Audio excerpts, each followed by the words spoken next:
तो now I am going to start from 16th question up to 15th question हम लोगों ने previous lecture में कर लिए थे। सो 16th क्वेश्चन से मैं स्टार्ट करने जा रहा हूं बेटा जी। 16th question is given that x plus iota y whole cube x plus iota y whole cube is equals to u plus iota v। अब बेटा इस क्वेश्चन में हम लोग को ये कहा गया we have to prove that u upon x plus v upon y is equals to 4 times x square minus y square. We need to prove it u over x plus v over y is equals to 4 times x square minus y square. Now अब इसको हम लोग किस तरह से करेंगे? देखिए बेटा left hand side a plus b whole cube का फॉर्मूला लगाना है हम लोगों को। So it will be equals to a cube plus iota y b cube plus 3 into a into b into a plus b and this is equals to u plus iota v। ठीक है जी। अब यहाँ पे इसको solve करते हैं। It will become x cube plus iota cube into y cube plus 3xy iota into x plus iota y and this is equals to u plus iota v given है बेटा हम लोगों को। अब इसमें हम लोग क्या करेंगे? It will be x cube minus y cube into iota। बेटा क्योंकि ये आयोटा क्यूब है इसको हम लोग आयोटा स्क्वायर इनटू आयोटा लिख सकते हैं। तो iota square into iota, iota square की जगह पे माइनस का साइन लग जाएगा और जो थर्ड है वो एज इट इज रह जाएगा। अब इसको अंदर मल्टीप्लाई करते हैं 3x square y into iota plus 3xy square iota square is equals to u plus iota v। That is अब यहाँ पे देखिए ये टर्म हमारे पास फिर से माइनस आ जाएगी क्योंकि आयोटा स्क्वायर है। So it will become x cube minus 3xy square। मैं ये टर्म आगे लिख रहा हूँ प्लस अब ये term 3x square y minus y cube into iota is equals to u plus iota v। Means to say real terms हम लोगों ने सेपरेट कर ली हैं और इमेजिनरी टर्म्स हम लोगों ने सेपरेट कर ली हैं। ठीक है जी। So it implies comparing both sides and we know that बेटा अगर कॉम्प्लेक्स नंबर हमारे पास दो कॉम्प्लेक्स नंबर अगर इक्वल आते हैं ना तो उसमें हम लोग ये कह सकते हैं कि real part will be equals to real part and imaginary part will be equals to imaginary part. तो यहां से हम लोग कह सकते हैं it implies x cube minus 3xy square is equals to u and 3x square y minus y cube is equals to v। Check कीजिए यहाँ पे आयोटा वाली टर्म अगर कंपेयर की है तो मैंने आयोटा की टर्म नहीं लिखी है। अब इसके बाद यहां से हमारे पास x कॉमन निकलता है x into x square minus 3y square is equals to u and y into 3x square minus y square is equals to v। From here we can say that x square minus 3y square is equals to u upon x। इसको equation number 1 लिख लेते हैं and दूसरी term जो है 3x square minus y square will become v upon y and this is equation number 2। अब इसके बाद बेटा क्या करना है? क्योंकि हम लोगों ने प्रूव करना है u over x plus v over y तो हम लोग क्या करते हैं दोनों इक्वेशंस को ऐड कर देते हैं। So adding equation 1 and 2, adding equation 1 and 2 जब दोनों इक्वेशंस को बेटा ऐड किया देखिए यहाँ पे हमारे पास आता है u over x plus v over y right hand side add कर दिया is equals to x square minus 3y square plus 3x square minus y square।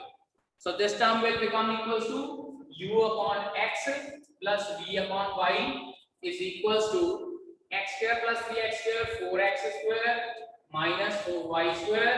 So it implies u upon x plus v upon y is equals to 4 into x square minus y square।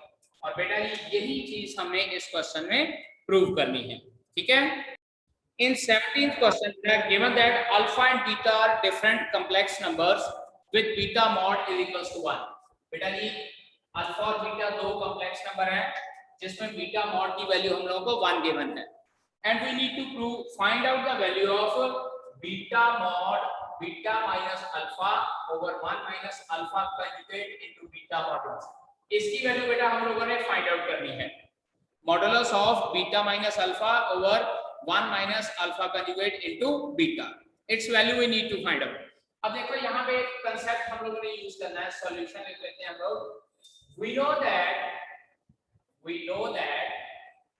z modulus का square, जो complex number के modulus का square होता है बेटा, वो complex number और उसके कंजुगेट के मल्टीप्लिकेशन के बराबर होता है। तो यही कांसेप्ट हम लोग इसको सॉल्व करने के लिए फाइंड आउट करेंगे। It implies beta minus alpha over 1 minus alpha conjugate beta mod का whole square is equals to beta minus alpha over 1 minus alpha conjugate into beta multiplied by beta minus alpha over 1 minus alpha conjugate into beta का whole conjugate. देखिए यही concept लगाया है, z mod का square is equals to z into z conjugate. तो यहाँ पे इसको अगर z कंसीडर करें तो z mod का square is equals to z into z conjugate. अब बेटा क्योंकि अल्फा और बीटा दोनों डिफरेंट कॉम्प्लेक्स नंबर हैं, so I can write it like beta minus alpha over 1 minus alpha into beta, और ये कंजुगेट न्यूमरेटर और डिनोमिनेटर दोनों का सेपरेट लिखा जा सकता है, 1 minus alpha conjugate into beta और ये सारे का फिर से conjugate. So this will become equals to beta minus alpha over 1 minus alpha conjugate into beta, and this will become beta conjugate minus alpha conjugate over 1 minus alpha conjugate का दोबारा से conjugate और beta का भी conjugate। And बेटा we have learned the property कि if अगर हम लोग किसी complex number का conjugate दो बार ले लेते हैं तो वो original complex number वापस आ जाता है। तो यहाँ देखिए जो ये alpha conjugate का दोबारा conjugate है, इसकी जगह पे मैं अकेला अल्फा डायरेक्टली लिख सकता हूं, because after applying conjugate sign twice we always get the original complex number. So this will become equal to, it and like बेटा यहीं से स्टार्ट करते हैं, beta minus alpha over 1 minus alpha conjugate into beta modulus का square is equal to, check कीजिएगा, beta minus alpha over 1 minus alpha conjugate into beta multiply by beta conjugate minus alpha conjugate over 1 minus alpha into beta conjugate. अब इसके बाद बेटा next step में क्या करना है, हम लोगों ने न्यूमरेटर को मल्टीप्लाई करना न्यूमरेटर के साथ और denominator will be multiply with denominator. तो चेक कीजिए, अलजेब्रिक मल्टीप्लिकेशन करते हैं, beta into beta conjugate minus alpha conjugate into beta minus alpha into beta conjugate plus alpha into alpha conjugate divided by, पहले 1 के साथ करते हैं, 1 minus alpha into beta conjugate फिर minus alpha conjugate into beta plus, ये दोनों जब multiply होंगे alpha into alpha conjugate beta into beta conjugate. अब बेटा यहाँ पे इस स्टेप पे यहाँ पर और यहाँ पर फिर से ये प्रॉपर्टी लगाएंगे, complex number multiply by its conjugate is equals to modulus का square of complex number. So this will be written as beta mod का square minus alpha conjugate into beta minus alpha into beta conjugate plus alpha mod का square divided by 1 minus, ये third term मैं पहले लिख रहा हूँ, alpha conjugate into beta, second term को मैं थर्ड नंबर पे लिख रहा हूँ, कोई फर्क नहीं पड़ता है, प्लस alpha mod का square into beta mod का square। अब बेटा क्वेश्चन के स्टार्टिंग में हम लोगों को ये गिवन है that modulus of beta whole square या modulus of beta is equals to 1। अगर बीटा कॉम्प्लेक्स नंबर का मॉडुलस 1 है तो बीटा स्क्वायर जो है मॉडुलस का उसकी वैल्यू भी 1 होगी। तो I will write it like 1 minus alpha conjugate into beta minus alpha into beta conjugate plus alpha mod का square divided by 1 minus alpha conjugate beta minus alpha into beta conjugate plus alpha mod का square, क्योंकि यहाँ पे भी beta mod का square 1 हो जाएगा। Now we can check that numerator और डिनोमिनेटर दोनों में सेम है, मैं दोनों न्यूमरेटर और डिनोमिनेटर को कैंसिल आउट कर देता हूँ। इट एम्प्लाइज, जो ये टर्म थी beta minus alpha over 1 minus alpha conjugate into beta mod का स्क्वायर इज इक्वल्स टू 1 आ गया, कैंसिल आउट होके 1 आंसर आया। तो it implies taking square root on both side, beta minus alpha over 1 minus alpha conjugate into beta is equals to 1। वैसे generally जब हम लोग स्क्वायर रूट लेते हैं तो बेटा प्लस माइनस का साइन लगाते हैं, लेकिन क्योंकि ये टर्म ऑलरेडी मॉडुलस को रिप्रेजेंट कर रही है and we know that in complex number modulus represent the distance of complex number from origin in the Argand plane, और अगर डिस्टेंस को रिप्रेजेंट करता है तो बेटा डिस्टेंस कभी भी नेगेटिव नहीं होता, दैट इज व्हाई जब इसका स्क्वायर रूट लिया हम लोगों ने नेगेटिव साइन नहीं लिया, we have taken only positive sign. Now in question number 18 बेटा हम लोगों को कहा गया find the number of non zero integral solutions of the equation. बेटा अंडरलाइन कर लीजिए, एक तो नंबर और दूसरा नॉन जीरो इंटेग्रल सॉल्यूशन। मतलब क्या है, हम लोगों ने एक तो non zero solution find out करना है और उसके बाद उसके नंबर भी बताने हैं कि कितने नंबर ऑफ सॉल्यूशन है। मान लीजिए x की वैल्यू 2 आती है तो then we will say that कि 2 number of solutions are there. x की वैल्यू 3 आ जाती है तो 3 नंबर ऑफ सॉल्यूशन, x की वैल्यू 1 आ जाती है तो 1 नंबर ऑफ सॉल्यूशंस आए, हम लोग लिखेंगे। लेकिन ये चीज ध्यान रखिएगा, इसमें कहा हुआ है एक तो नॉन जीरो होना चाहिए और उसके बाद उसके नंबर्स भी बताने हैं। चलिए पहला सॉल्व करते हैं। यहाँ पे हम लोगों को गिवन है मॉडुलस ऑफ 1 माइनस आयोटा। यहाँ पे जो पहले तो कॉम्प्लेक्स नंबर है उसका मॉडुलस फाइंड आउट करेंगे। This will be under root of 1 का स्क्वायर प्लस माइनस 1 का स्क्वायर, उसकी सारे की power x is equals to 2 raise power x। बेटा क्योंकि मॉडुलस का फार्मूला हम लोगों ने पढ़ा है, z मॉड क्या होता है, under root of x square plus y square, means to say real part का स्क्वायर प्लस इमेजिनरी पार्ट का स्क्वायर। अब जब इसको सॉल्व करते हैं तो बेटा मेरे पास आता है under root 2 raise power x is equals to 2 raise power x। और बेटा we know that under root 2 का मतलब होता है पावर 1/2, सो 2 की power 1/2 whole raise power x is equals to 2 की power x। We can say that 2 की power 1/2x is equals to 2 की power x। Comparing both sides, now see here, जब हम लोग कंपेयरिंग बोथ साइड करते हैं तो हमारे पास दोनों साइड से पावर्स कंपेयर होंगी क्योंकि हमारे पास जो नीचे वाली टर्म है वो सेम है। So we can say that 1/2x is equals to x। अब अगर हम लोग यहाँ पे ये कहें कि x और x कैंसल आउट हो जाएगा तो 1/2 इज इक्वल्स टू 1 आ जाएगा, वो प्रॉब्लम हो जाएगी। और दूसरी बात बेटा, क्योंकि हम लोग को ये कहा गया कि सॉल्व द इक्वेशन, और अगर इक्वेशन को सॉल्व करना तो मतलब x की वैल्यू फाइंड आउट करनी है। तो मैं इसको इस तरह से नहीं करूंगा, इसको मैं क्या करता हूँ 1/2 को दूसरी साइड ले जाता हूँ। It implies x minus 1/2 x is equals to 0। LCM लेकर सॉल्व करते हैं तो हमारे पास x/2 is equals to 0 आ जाता है, यहां से x की वैल्यू आ जाती है 0। अब क्वेश्चन की स्टेटमेंट पे वापस चलते हैं। यहां से x की वैल्यू आ रही है 0, लेकिन क्वेश्चन हम लोगों को क्या कहा हुआ है कि नॉन जीरो सॉल्यूशन होना चाहिए। सॉल्यूशन तो इसका 0 है, इट मींस क्या है कि नॉन जीरो सॉल्यूशन कोई है ही नहीं। तो इसके बाद हम लोग लिखेंगे it implies given situation या given statement, given situation is not having any non-zero solution, any non-zero solution। और अगर इसमें कोई भी नॉन जीरो सॉल्यूशन नहीं है तो it implies number of solutions या number of non zero solutions is equals to 0। तो इसका मतलब क्या है कि इसके number of non zero solution कितने हो जाएंगे, 0। बेटा अगर आप इस क्वेश्चन को यहीं पे छोड़ देते हो तो फिर आपका क्वेश्चन कंप्लीट नहीं गिना जाएगा, क्योंकि क्वेश्चन में पूछा गया है कि नॉन जीरो सॉल्यूशन कितने हैं, और इसके लिए हम लोगों को यहाँ पे ये लाइंस दो लिखनी पड़ेगी कि x की वैल्यू तो 0 आ रही है बट क्वेश्चन में नॉन जीरो सॉल्यूशन पूछे हुए हैं। So we can say that कि गिवन सिचुएशन या given equation is not having any non zero solution. In 19th question given that if a plus iota b into c plus iota d into e plus iota f into g plus iota h is equals to capital A plus iota b।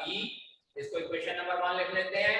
we need to prove that a square plus b square into c square plus d square into e square plus f square into g square plus h square is equals to a square plus b square। Earlier भी मैंने ये question बताया हुआ है, जब fourth question किया था equation 1 consider करके taking conjugate on both sides. we will write down taking conjugate ले लेना है हमने बेटा, कंजुगेट ऑन बोथ साइड्स, दोनों साइड पे हम लोग कंजुगेट कंसीडर कर लेंगे। तो इट विल बिकम, देखिएगा a plus iota b इसका conjugate, c plus iota d इसका conjugate, e plus iota f इसका conjugate, g plus iota h इसका conjugate, and this is equals to a plus iota b इसका सारे का conjugate. Equation number 2। और जब conjugate लेते हैं बेटा, इसको इक्वेशन नंबर 2 नहीं, कंजुगेट लेने के बाद हम लोग लिखेंगे it will become a minus iota b क्योंकि वी नो दैट कि जब कंजुगेट लेते हैं तो आयोटा वाली टर्म यानी कि इमेजिनरी टर्म की का साइन चेंज कर देते हैं. सो this will become c minus iota d, e minus iota f, g minus iota h is equals to a minus iota b. Now this will be equation number 2 and multiply equation number 1 and 2. इसके बाद हम लोग क्या करेंगे, multiply equation 1 and 2. First और second equation को multiply कर देंगे. Now see here a plus iota b into a minus iota b and we know that in terms of complex number अगर हमारे पास a plus iota b और a minus iota b आता है then we can write it like a square plus b square, क्योंकि z और z conjugate जो है modulus z का स्क्वायर होता है. so it will become, it implies a square plus b square, या डायरेक्टली ऐसे कर लेते हैं इसको, इस तरह से मैं लिख लेता हूं दोबारा से, a plus iota b into a minus iota b, c plus iota d into c minus iota d, multiplication में e plus iota f into e minus iota f, then g plus iota h into g minus iota h is equals to क्या बन जाएगा, a plus iota b into a minus iota b, that is a plus iota b into capital A minus iota b. Now this is a plus b into a minus b, it will become a square plus b square, then next term c square plus d square, after this next term e square plus f square, and then g square plus h square is equals to capital A square plus b square. और बेटा इसमें यही चीज हम लोगों ने prove करनी है. ठीक है, याद रखिएगा कॉम्प्लेक्स नंबर अगर अपने कंजुगेट के साथ मल्टीप्लाई होता है तो आंसर हमेशा z मॉडुलस का स्क्वायर आता है. यही प्रॉपर्टी z मॉडुलस का square is equals to z into z conjugate. देखिए this was z, this was conjugate, और ये हमारे पास क्या है, z मॉड का स्क्वायर. चेक कर लीजिए, z मॉड आएगा under root of a square plus b square, तो जब उसका स्क्वायर करेंगे it will become a square plus b square. ठीक है, अब इस क्वेश्चन को हम लोग ये क्या है कि हम लोग कंजुगेट लेकर भी कर सकते हैं. इसी तरह से इस क्वेश्चन को करने का एक और तरीका है कि taking modulus on both side. वहां पे हमारे पास एक ही लाइन में कंप्लीट हो जाएगा taking modulus on both side. इसका मॉडुलस लेंगे under root of a square plus b square, under root of c square plus d square, under root of e square plus f square, under root of g square plus h square is equals to under root of a square plus b square. और उसके बाद हम लोग क्या कर देंगे, squaring both side. तो अपनी चॉइस है बेटा कि आप लोगों ने इस मेथड से करना है या मॉडुलस लेके करना है. ठीक है बेटा, question number 20, given that 1 plus iota over 1 minus iota whole raised to power m is equals to 1, then find the least positive integral value of m. एक तो पॉजिटिव वैल्यू होनी चाहिए. इंटीग्रल का बेटा मीनिंग होता है कि इंटीजर्स की फॉर्म में we have to find out the answer. ये जो गिवन इक्वेशन है 1 plus iota और 1 minus iota raised to power m is equals to 1. सबसे पहला स्टेप सिंपल सी बात है, कॉम्प्लेक्स नंबर है, मैंने पहले भी बताया हुआ है कि डिनोमिनेटर में आयोटा वाली टर्म नहीं होनी चाहिए. So first step is rationalisation inside the bracket. तो ये हमारे पास क्या हो जाएगा, solution 1 plus iota over 1 minus iota multiplied by 1 plus iota over 1 plus iota whole raised by m is equals to 1. Numerator हमारे पास आ जाएगा 1 plus iota का whole square, denominator 1 minus iota into 1 plus iota, और सारे की power हमारे पास आ जाती है m is equals to 1. अब यहाँ देखिए a plus b whole square का फार्मूला लगा रहा हूँ, a square plus b square plus 2ab, और डिनोमिनेटर में फिर से वही बात a plus b to a minus b will be a square plus b square, सारे की पावर m is equals to 1. अब नेक्स्ट स्टेप में आयोटा स्क्वायर की वैल्यू -1 होती है पुत्र जी. So it will be 1 minus 1 plus 2 iota divided by 2, और सारे की पावर मेरे पास m is equals to 1. -1 plus 1 cancel out हो गया, हमारे पास बचता है 2 iota over 2 whole raised to m is equals to 1. ये और ये कैंसिल आउट हो गया, iota raised to m is equals to 1. अब अगर आप लोगों को याद हो इंट्रोडक्शनल पार्ट ऑफ कॉम्प्लेक्स नंबर, तो मैंने बताया था कि आयोटा रेस्ट पर जो आयोटा होता है, आयोटा होता है बेटा अंडर रूट ऑफ -1, तो आयोटा स्क्वायर हमारे पास हो जाता है -1 और आयोटा रेस्ट पर 4 हमारे पास हो जाती है 1। लेकिन जरूरी नहीं कि आयोटा रेस्ट पर 4 ही हमारे पास आंसर 1 आए, तो इस केस में हम लोग इस तरह से लिख सकते हैं, इट एम्प्लाइज आयोटा रेस्ट पर m can be equals to iota raised पर 4 और आयोटा रेस्ट पर 8 और आयोटा रेस्ट पर 12 एंड सो ऑन, कुछ भी हो सकती है। लेकिन क्योंकि क्वेश्चन में हम लोगों को पूछा हुआ least positive integral value, therefore least possible value या least possible integral value of m, integral value of m is equals to 4। मतलब क्या है कि जो इंटीजर है लीस्ट पॉसिबल उसकी वैल्यू हमारे पास 4 आ जाती है। ठीक है बेटा, सो नोट कीजिए इसको बेटा क्वेश्चन को। Now let us discuss example 16, very important. हम लोगों को एक कॉम्प्लेक्स नंबर गिवन है z is equals to iota -1 over cos π/3 plus iota sin π/3, iota sin π/3। और हम लोगों को बेटा ये कहा है we have to convert this complex number into polar form. पहले इसको कॉम्प्लेक्स नंबर को सिंपलीफाई तो करें कि क्या बनता है हमारे पास। तो ये देखिए हमारे पास क्या बनता है, z is equals to iota -1 over 1/2 plus iota into under root 3/2, क्योंकि cos π/3 मतलब 60 डिग्री और cos में 60 डिग्री वैल्यू होती है 1/2 और sin में 60 डिग्री वैल्यू होती है अंडर रूट 3/2। अब जब इसको सिंपलीफाई करते हैं तो ये आता है z is equals to 2 iota -2 divided by 1 plus under root 3 iota, LCM ले लिया 2 और ये 2 ऊपर चला जाएगा। अब इसके बाद next step rationalisation, 1 minus under root 3 iota over 1 minus under root 3 iota के साथ मल्टीप्लाई करते हैं। So z is equals to 2 iota -2 into 1 minus under root 3 iota, denominator 1 plus under root 3 का square, a square plus b square हो जाएगा। Algebraic multiplication करते हैं, z is equals to 2 iota minus 2 under root 3 iota square -2 plus 2 under root 3 iota over 1 plus 3 4। और जब इसको simplify करते हैं बेटा जी z is equals to, check कीजिए यहां से आयोटा स्क्वायर प्लस में आ जाएगा 2 अंडर रूट 3 -2, उसके बाद plus 2 under root 3 plus 2 into iota divided by 4। अब यहां से क्या करना है, न्यूमरेटर में से 2 कॉमन निकल के कैंसिल आउट हो जाएगा। So z will become under root 3 minus 1 plus under root 3 plus 1 into iota divided by 2। ठीक है जी, 2 कॉमन निकाल लेना है और उसके बाद नीचे वाले 4 के साथ कैंसिल आउट। अब इसके बाद पोलर फॉर्म में कन्वर्ट करना है, r is equals to under root 3 minus 1/2 का whole square plus under root 3 plus 1/2 का होल स्क्वायर और सारे का अंडर रूट।